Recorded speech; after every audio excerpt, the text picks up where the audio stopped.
It's what you want to put into it. It's always there. It's a service business like any other service business, but be intuitive, be curious. How about be polite and eager to work? Sure. And there's no stopping you. There really is no stopping you.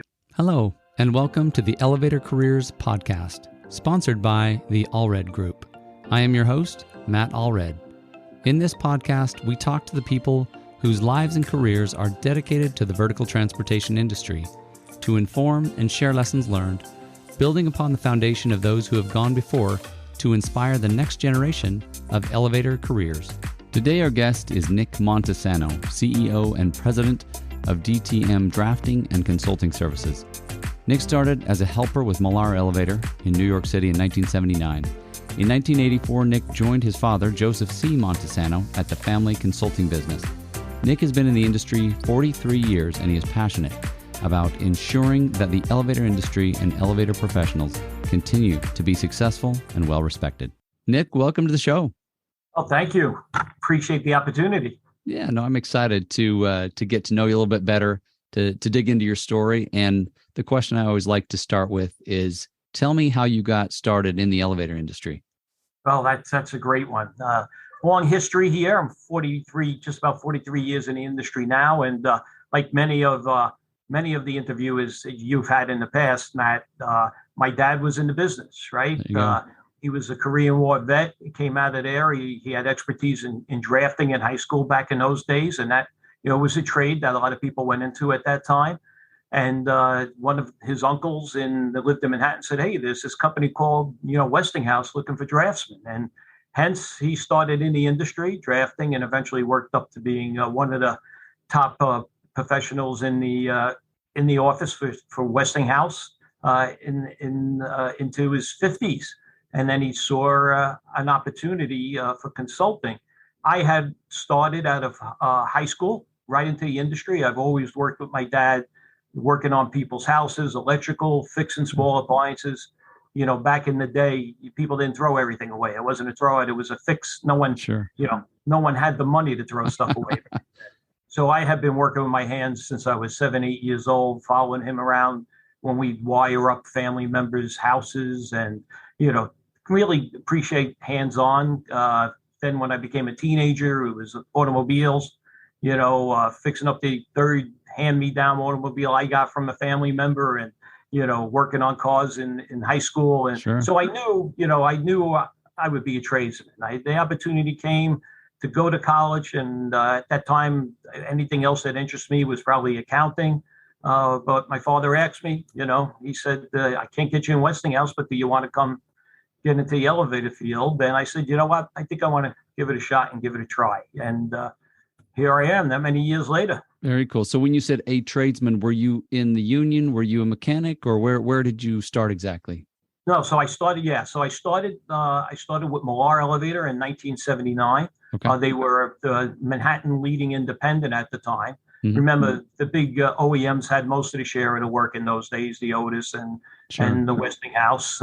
So yeah, I started with Millar. As a matter of fact, the funny story is I went in for the interview, took one of those basic mechanical tests, and went into some senior vice president's office, and he said, okay, great, you're hired.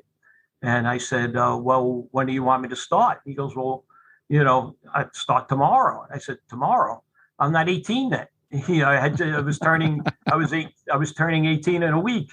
He goes, when are you 18? I said, next month. You go, see you next Monday. So that's right out of, just legal 18, and started showing up 40 Wall Street, Manhattan, famous building downtown, and started my career there with the Millar Elevator, and enjoyed it immensely.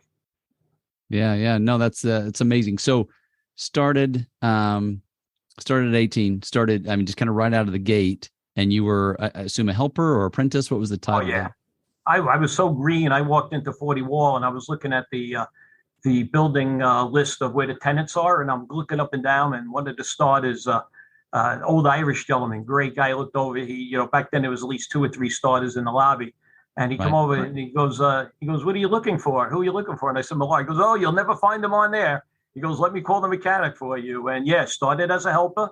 Back in that day, the industry, every mechanic that had a resident building, if you were in a building full time, you had a helper full time. And if you were a mechanic on a route, there was one helper split between two mechanics on a route. Okay. So, half a week you were with either mechanic. So there were a lot of helpers in the industry back then. Downtown area, there had to be 10 of us. Sometimes it would, reach up to 12. Millar had a pretty good foothold in the city, particularly downtown in the financial area. So, yeah, I started the apprenticeship and haven't looked back. Yeah. How long before you realized that you had made the right choice career-wise? Yeah, well, I guess that's a tricky question, because some of those days you think that through, right? Wait a second, what am I doing here, and why am I putting up with this? Things were different back then. I always enjoyed it right out of the gate for a lot of the reasons I think people you've interviewed or continue to interview will tell you. There's a real it's a real freedom to this job, first of all. Maybe not as a helper, but as you get into it as a mechanic. It's not like your boss is over your back every day and you're sitting at a desk and, you're being monitored or anything. That I enjoy that. And then I enjoyed the opportunity to work with my hands. And then I've worked for many of a great person in my years, and some not so great.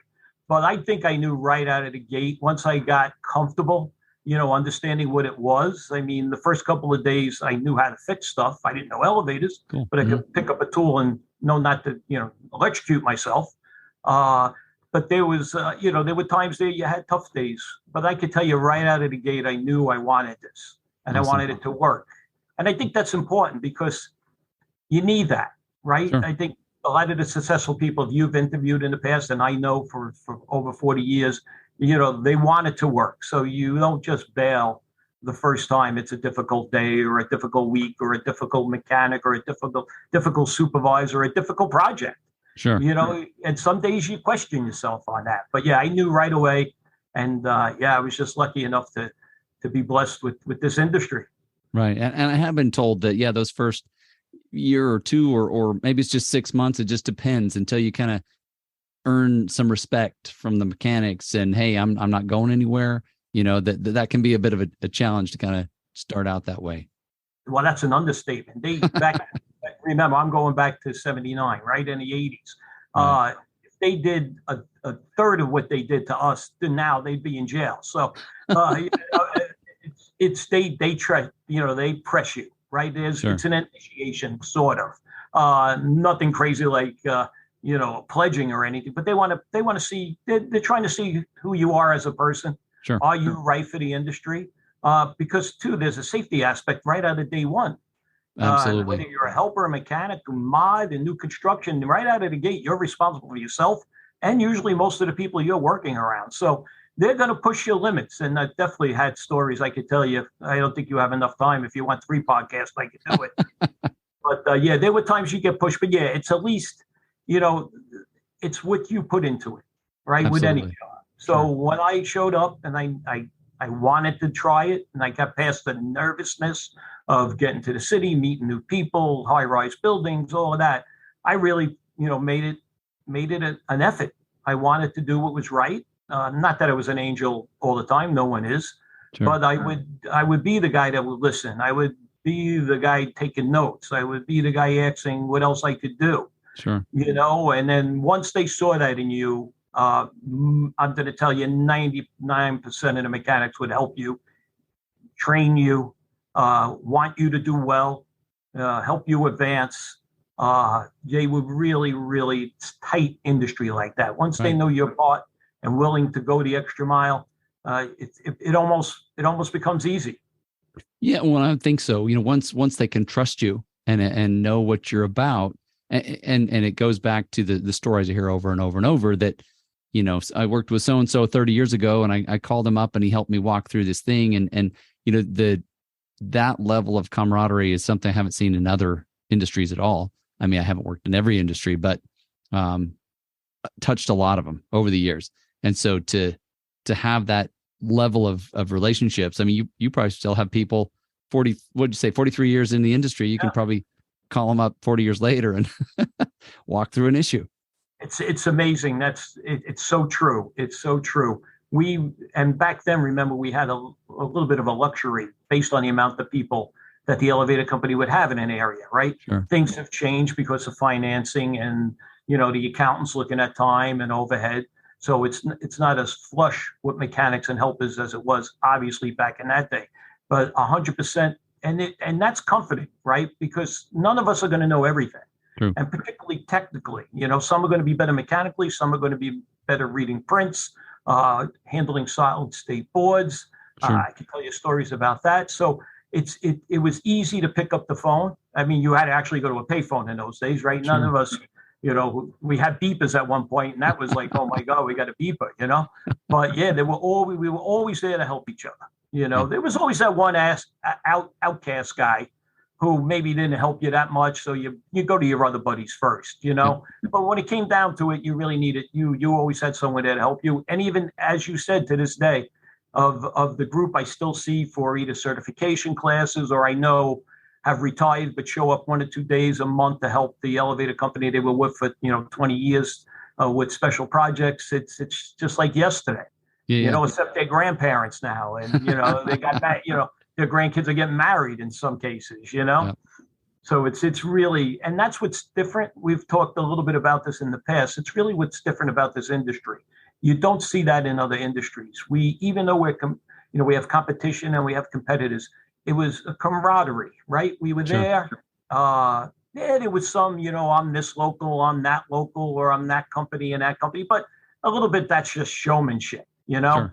When it comes down to it, if we all met at a bar or met at a family outing or a retirement party, there'd be multi people there from different companies at that retirement party because everybody keeps in touch. Yeah. And everybody really just wants to see everyone else succeed.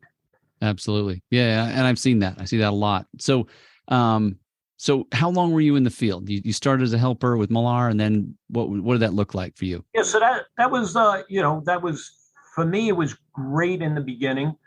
For a whole year, I was in 40 Wall Street as the helper to one resident mechanic. So I really got a lot of learning, a lot of hands-on there. Overtime was there too to help if they needed weekend work and doing freight car maintenance and that kind of stuff. So the money was good.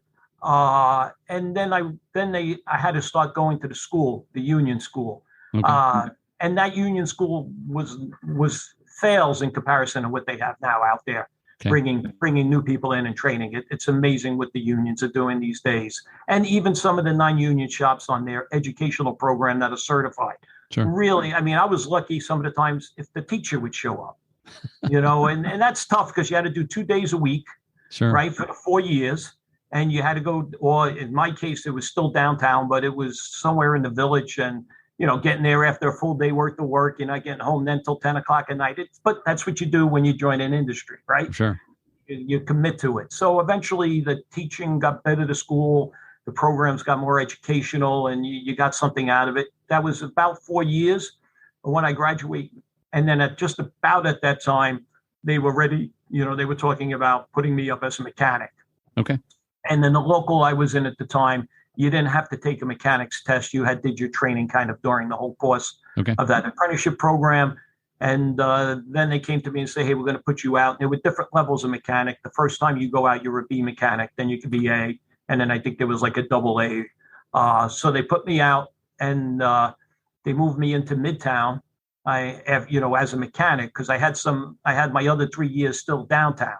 And then the fourth year I moved to Midtown, and they actually put me in another very beautiful, prestigious building, the Chrysler Building in Manhattan. Oh, wow. Yeah. And what was really interesting that I hope some of the listeners would enjoy, at the time I went into that building, which had to be maybe 83 at the time, 80, 79, 81-ish, 82-ish. Okay. It was the first building with computerized dispatching in the low-rise motor room. Wow. And it was designed by John Pierre, who was one of the leading industry with solid-state dispatching. And there was the low-rise motor room that had a tile floor down. Okay. Nice. It had dimmed lights. Dimmer switches weren't around back then for the normal household lighting. Right. But they had to dim the switch. We had to keep the lights dim. There were orange tile floor. And then the dispatcher was in its own room in the secondary level with a smoked plexiglass cover to the dispatcher. Right. And what you saw were the little different dots lighting up.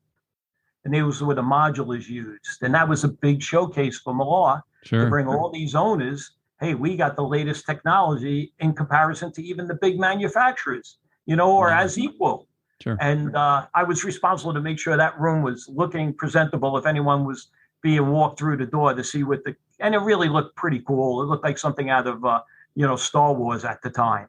Right. And in addition to that, having the dispatching, and it was only in the low rise, the solid state dispatching, the whole building had went to GE value drives. Those were replacing motor generators. I had replaced it prior to me getting there. And that was like the latest and greatest technology. And talking about handling solid state stuff, I had a great mechanic in there, Danny Kirk, who was formerly with Otis. And he was the type of guy, once he trusted you, like we mentioned earlier, and he knew you were going to work hard, he'd have you right next to him.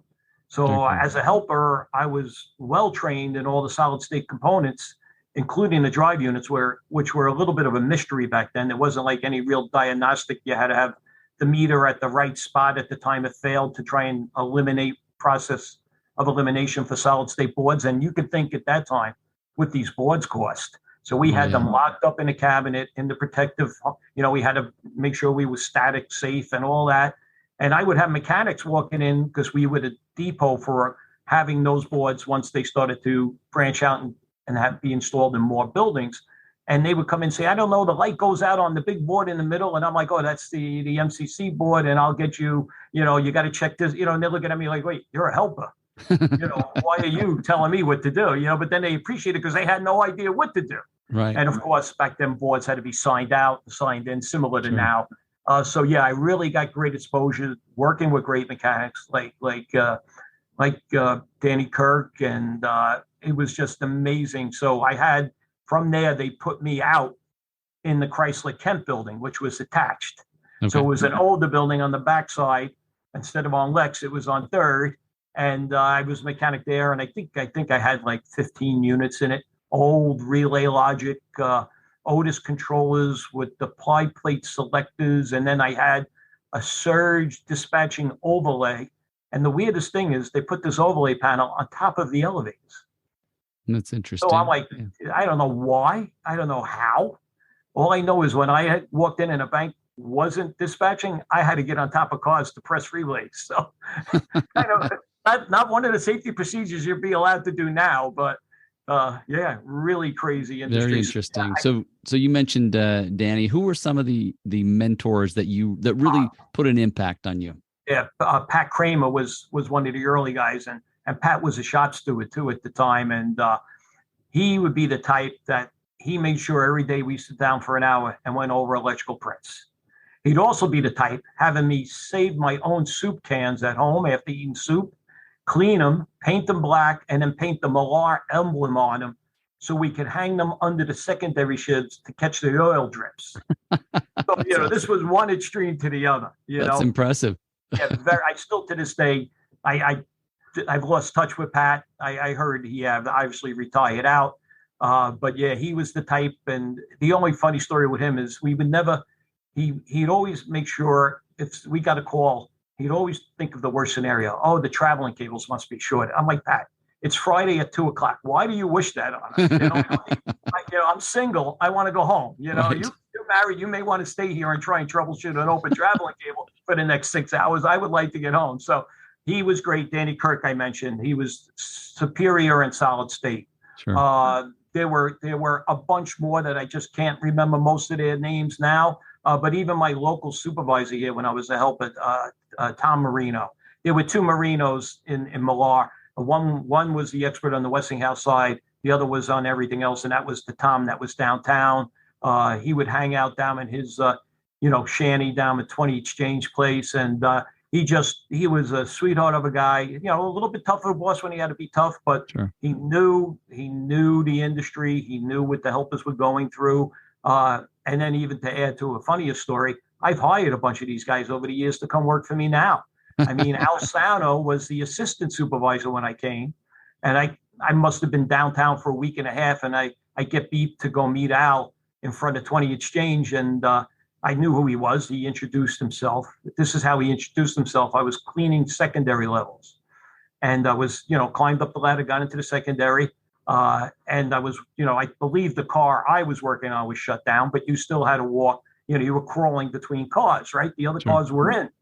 So all of a sudden I hear the door open to the secondary level, and I walk to the edge and I see Al, and I said, "Hello, sir." And he goes, "Hi."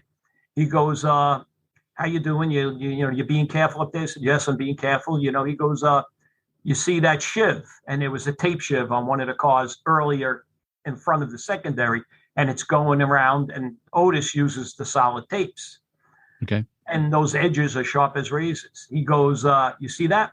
He goes, "You touch that, you'll lose your fingers if you're lucky enough just to lose your fingers." So I said to him, I said, "Al, I'll make sure I don't touch that, get near it." Hence, he retires from Millar.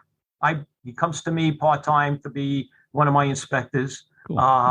And then he retires out from me. So we had a retirement. It's probably going back about a year and a half or 2 years before COVID. I said, at his going away thing in a restaurant, I had to put a group together from my company, plus some of the old guys still around from Millar and a couple of other associates that knew Al for 30, 40 years. And I said, "Al, I can tell you I paid attention to you." And I held all my fingers up. I still got them, Al. So thank you for that. But he, those are the stories with great people. And that's how the industry was and still is to an extent. Unfortunately, there's not as much time allocated to anybody or anything now, which you kind of lose that time to, really become close like that and really work as a team to make what's best for the job. And, Millar was a great company. They treated you great and they expected a lot out of you. But you know what? You were more than happy to do it. They were the type of company, if you went above and beyond for them, they rewarded you financially. They praised you. And that's hard to say. Some people say, "No, Nick's full of it," because no one praised anybody in LVNH. But let me tell you, if you worked a water damage for them, besides putting the hours in the overtime, you got dinner. And in many times, you were able to stay on the clock until the super got home from the job. So it's just basically giving you another hour for travel. Sure. And that's just as a thank you for you coming to do your job because they needed your help. Right. So that's what a lot of us grasp in the industry: the friendships, the camaraderie, the fact that you're rewarded besides being a very lucrative industry to start as a trade person to come in. Right. True. So that's how you got your start. Sounds like you had some awesome mentors. You had a great learning opportunity and to work at really a New York icon, the Chrysler Building. So how many years were you in the field before you moved to the next step? Yeah. So the next step was, I was in the Chrysler Building, and my father had decided at 52 years old to give consulting a shot. And we could go into that a little bit more detail in a minute because that was unusual at that time in 1982. And I had been helping him out on weekends and nights, when he needed help. He was going out mostly to do the design and engineering of the building, the vertical systems for the new buildings or modernizations. And I was in the Chrysler, and unfortunately there was an incident on a freight car where someone got hurt, and that's always, that's the industry, right? It's safety. Sure. There are unfortunately accidents. So, it winded up, unfortunately, some vandalism was done on an elevator, a hallway with no lights, and this poor delivery guy winds up falling 2 floors down the shaft. So, that always sets you back. That's like, that's drama right there, right? It's hard to go through something like that. And at that same time, my father had been picking up business. And he's like, and I was already a mechanic about a year now. Okay. My father goes, "Well, listen, what do you think? Because if you're not interested, if you want to stay there, I understand. You want to stay with Millar and be a mechanic. If not, if you want to give this a try, but I got to make some decisions here because I'm getting a volume of business in that I need someone around totally full time." So with that, I said, "Listen, if I'm going to get aggravated over here at Millar, and basically just through that accident on what happened, no one's fault except whoever vandalized the doors to have and no lighting in a hallway." Right. I said, "I might as well get aggravated with you." But when I said that, Matt, I had hair. So after 30-something years working for Dag, rest his soul now, I lost those babies right away, let me tell you. That's awesome. So jumped out into consulting. You told me and you kind of alluded to it just a minute ago that was unusual. So you said your dad had seen an opportunity in consulting. What was the opportunity? What was he looking at and saying, "Hey, this is where I need to go"? Well, that's very interesting because he was with Westinghouse, probably the third guy in the ladder at the New York office, which is their premier office around the country, right? Mm-hmm. He had seen a lot of other managers and district VPs or EVPs come and go, and it would be an over and under if the guy's from Texas or if he's from, whatever, the Carolina, how long they would last. And mostly non-New Yorkers don't usually last too long in senior executive positions, especially in a big company or a trade company, a company like an elevator company. So with that being said, he saw that the industry was changing. See, years ago, Westinghouse and Otis, you had clients and you were fighting for the same pool of work, but it was always the high-end owners doing Rock Center, doing rebuilding, setting Third Avenue up. So they would do all the preliminary work as a courtesy. They would look at the architect drawings. They would tell you what their options would be for equipment. They possibly even do layout drawings. And this is before they even have the job, just to try and get the job. Right. And then they would price it up and obviously network and try and get the owners to pick them over their competition. And he saw that all of a sudden that kind of let's do above and beyond for the client was going away, particularly those upfront designs that they weren't making any money off of. Right. So he says, this is the industry's changing. How's an owner going to, not know what he's buying ahead of time, with an architect just giving him numbers and figuring, so without real layouts. So he thought there'd be a great opportunity to have layout drawings done by owners that are looking to build buildings through an architect or directly with ownership. Most of his relations were directly with the owners. Right. So he went for it. And at the time he went for it, there were like 3 or 4 engineering firms in Manhattan, big name engineering firms that actually had elevator departments. So they would have, someone that retired out of Otis or someone younger that came over from Westinghouse, and they would be doing that as the architect and the engineer for the building.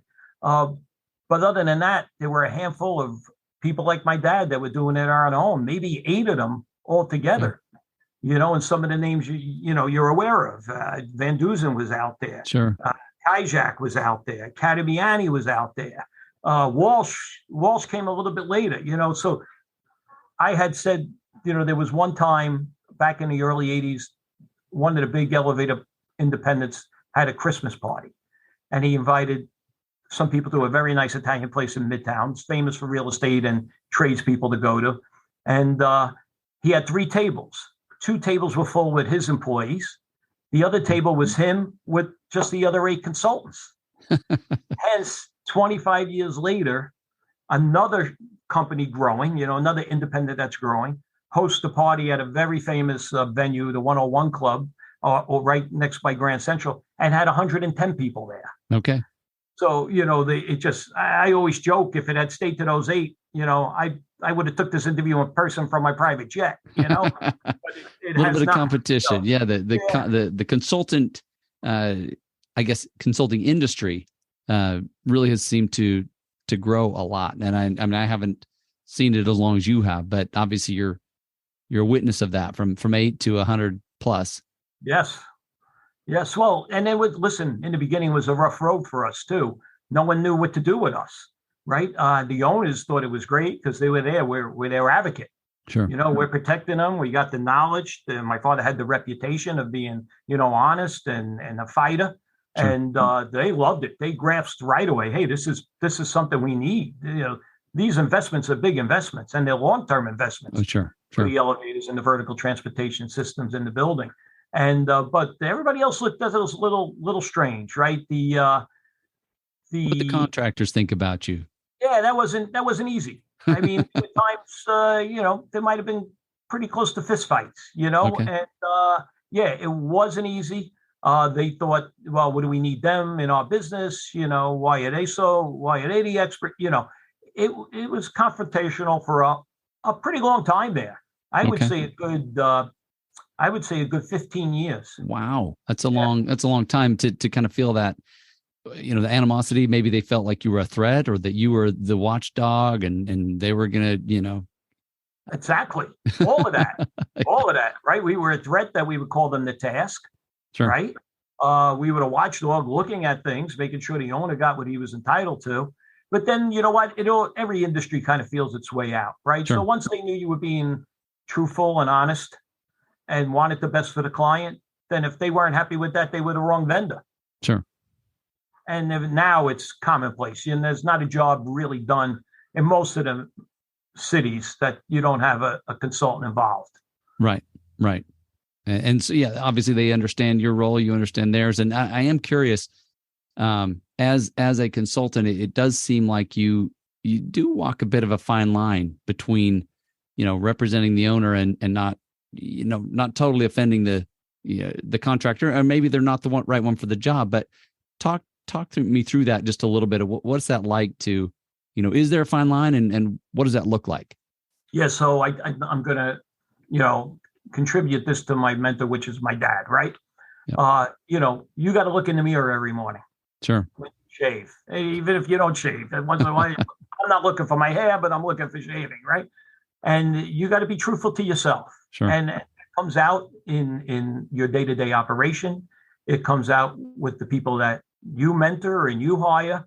And that was the fine line, right? I want to be fair. I want to be able to sit in a meeting with my client next to me and the elevator company on the other side of the table and do what's right and fair to both sides of the table. Now, of course, I'm being paid by the client, so I'm always going to make sure I'm performing, but I'm not going to take advantage of anybody. My father trained me like that. I grew up that way as a kid. It's just, do I get mad? Do I get frustrated? Do we have to drop the hammer sometimes hard? Yeah, but if you could look at yourself in the mirror every day when you wake up, that's what he said. And it is a fine line. And, sometimes you lose an account over it, where you're like, no, you're trying to take advantage of the guy. He doesn't owe you that, or, I'm not asking for that. Right. It's not right to ask for that. I always found the most successful jobs we have is when everybody works well together. You want the elevator company to be on site doing what they're supposed to do, what they're getting paid for, but making the money they need to make to stay in a prosperous company, keep the company going. At the same side, the other side of the coin, don't take advantage of the client. If it's not due you and you owe it, then perform and do it. Right. And that's why I'm blessed that my father trained everybody that came in under him, understood that philosophy. I've taken it. Now I have my two sons in the business. So besides my sister, who's my partner, we're into third generation with my two sons now. And there's other family members from my wife's, my sister's side, a son-in-law. And at one point, someone would say, Nick, do you hire, I said, first you got to be family, then I'll talk to you. But yeah, it's a fine line. And I think the industry's come around and it's worked pretty well with it. And there's always, people out there that, eventually their reputation, if it's not proper, to get caught up with, but it is a very fine line. Yeah. No, thank you for speaking to that. So I'm curious, obviously you've been at it a while. You've seen a lot of change, a lot of evolution. You've seen all kinds of things happen. I'm curious, what are some of the challenges or issues you see facing maybe the industry or certain aspects of the industry as you look forward? Oh, I think personnel, number one. I mean, just first of all, we require certain credentials, certain licensing. Those of us who have it are aging out. Okay. And the fact that the industry many years ago stopped flooding the contractors with helpers. Now you got retiring out mechanics who, if they're still healthy enough, are coming to maybe work for someone like me, either full-time or part-time, to do inspections if they have their credentials, but we're losing a whole generation there. Yeah. And we're not, when I've talked to the other leads of industry associations, and we're not grasping that the old formula is not going to work at a point. It's not going to be someone that started as a helper, worked so many years at that, then did 20 something years or 30 years as a mechanic, and then goes to be, the next inspectors for these required licensed inspectors. We're missing that middle piece. Sure. So everything requires experience, but we almost have to look at how we could substitute that 30 years of experience with education and training, because and particularly in New York, with these some 83,000 devices that get inspected twice a year now, besides the municipalities doing what they do, right, where we don't have that next generation stepping up that are in there, even in let's call it 50s. sure, They're not coming into our end till late 50s, 60s, and older. So how are we going to fill that crevice? Never mind when you look as a vendor, if you have an elevator company, where are you finding these account reps? right, Never mind the supervisors you need to watch your guys or help your guys that maybe aren't the greatest troubleshooters, right? right, I mean, years ago, you had a super walked on your job once a week, and he was just there to make sure it was clean, make sure the cars ran well. You were doing what you're supposed. You were where you were supposed to be. right. If I needed help, like we talked about earlier, I'd call Alsano, the assistant. Hey, I'm jammed up on this electrical problem. I can't figure it out. He'd come over. You work on it. Those days are over. Everybody's Sure. running now. Running. That's a great industry still to get into. But even the account reps and even sometimes the managers of regions have had no real field experience. Very smart people, very well, educated. But I can't have the same conversation I could have with them as I could have with a guy that spent 30 years in the field that's now in charge of modernization or in charge of repairs or in charge of maintenance. Because they can't relate to what I'm trying to tell them on more so the technical. And this is the way it works Right. Not to take anything away from them. They're all well educated and all proper for that spot, with the exception of the industry's gone away from that history that when you were talking technical, you had to have lived it. Yeah. No, there's definitely that tradition. But like you say, it's kind of going away. And so, it'll be interesting to see how some of those challenges are met. And you talked about the union is really stepping up with their training, and even some of the like the elevator learning center that some of the non-union shops use. I know that they're doing a lot to try to fill that gap, but it feels like the gap's still there for sure. I mean, there's in my other office in Queens, I'm talking to you now from the Equitable Building, 120 Broadway, a very historical building in New York, very long history, great building. But the other office was a little residential. We converted to when we moved out of the basement where we started the business. So my dad started the business at the house. When we got to 14 people, my mother was like, "Who are these strangers coming and going every day? You better get out of here." 14's a lot to have in your basement. And we expanded it. We actually dug it out to even get more at one point. But with that being said, the union would call, I think it was Local 1 for New York, the union would call, an opportunity for applications, and they would start sleeping out 2 days ahead of time. And they would circle the block, because we had the block with the post office on it. And that's where they could pick up the application when it was time to, whatever it was, 8 a.m. on, let's say Monday. They would be lining up over the weekend to try. So people want to be in this industry. They should. It's a great industry. Sure. It's a great way to make a living. It's a very lucrative one too. If you're willing to work, particularly if you're willing to do the overtime. I mean, people don't realize what, and rightfully so, because of the talent you need electrically, mechanically, and keep yourself safe. Sure. There's money. It's a good living, a very good living. Besides annuities and everything else you could get, it really is. So the people want it. It's that I think we did the industry and probably corporate to a level, or the accounting, trying to save money. When they eliminated that tradition of a helper always with someone, they really just eliminated their future mechanics. Yeah, that's true. Yeah. And that's one of the big ones. And then, of course, there's supply chain. These boards now, particularly what we've gone through, and you've all read it in the paper and heard it in the news, this chip shortage. Sure. I mean, look at I explain to non-technical people when I'm presenting to them, or I'm part of their team for a mod or a new install. It's like, you got to realize, how many of you have a computer that's older than 2 years old? You don't. Right. I said, your elevators are the leading computers in the world right now. We're doing it. So that, those boards, those chips, the drive units, the components we need for drives, they're jobs that got delayed months now. Right. Because they weren't available during this whole, supply chain COVID thing. And that's, the industry's got to worry about that. But that also goes back to where we getting all this stuff from also. True.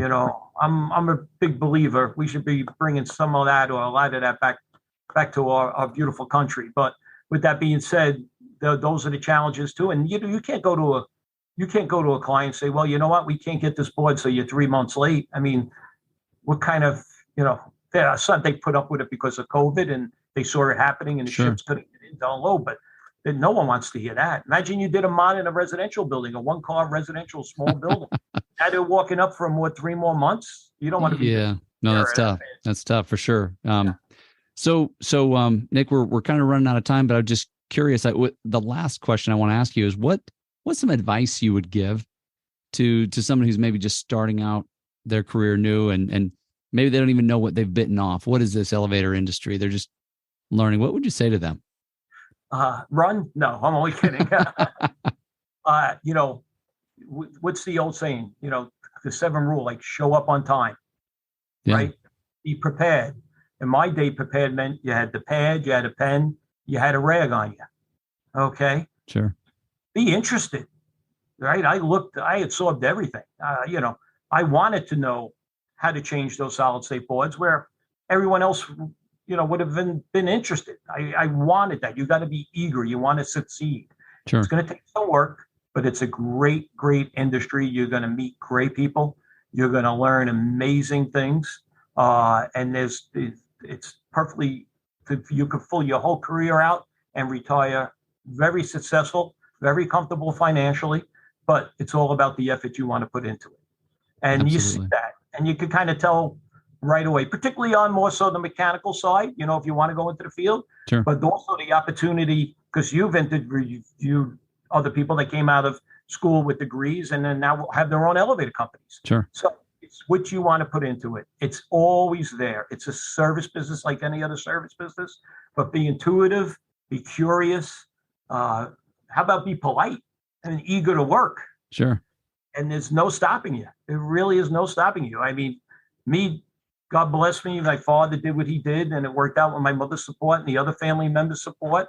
And if you told me, in my freshman year in high school, if I'd be doing it, I'd say it probably, but would I have known I'd be where I am today? Thank God. No, not at all. I'm no genius. I mean, a lot of people out there that listen to this podcast agree to that comment. But what it is it's hard work and wanting to better yourself, better the industry.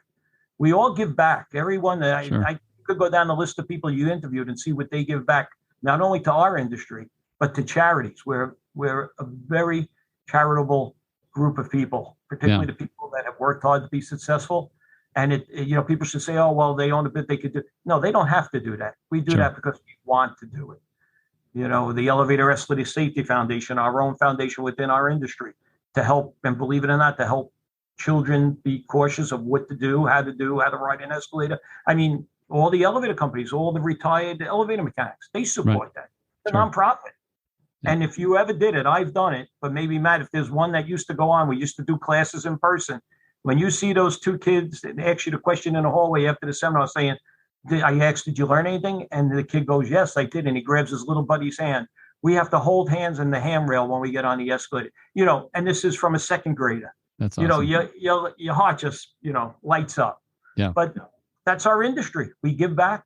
We're part of the real estate industry. We participate in all of those events, but just want to do it, I guess is a simple one-liner. You have to want to do it and you will be successful. Beautiful. That was a perfect. Nick, thank you so much for your time. Thank you for the interview. It's been a pleasure, and I wish you the best as you continue to build your business and keep people going up and down in New York. Thank you. I appreciate the time and for you reaching out. Thank you. Yeah. Bye-bye. Thank you for listening to the Elevator Careers Podcast, sponsored by the Allred Group, a leader in elevator industry recruiting. You can check us out online at elevatorcareers.net. Please subscribe, and until next time, stay safe.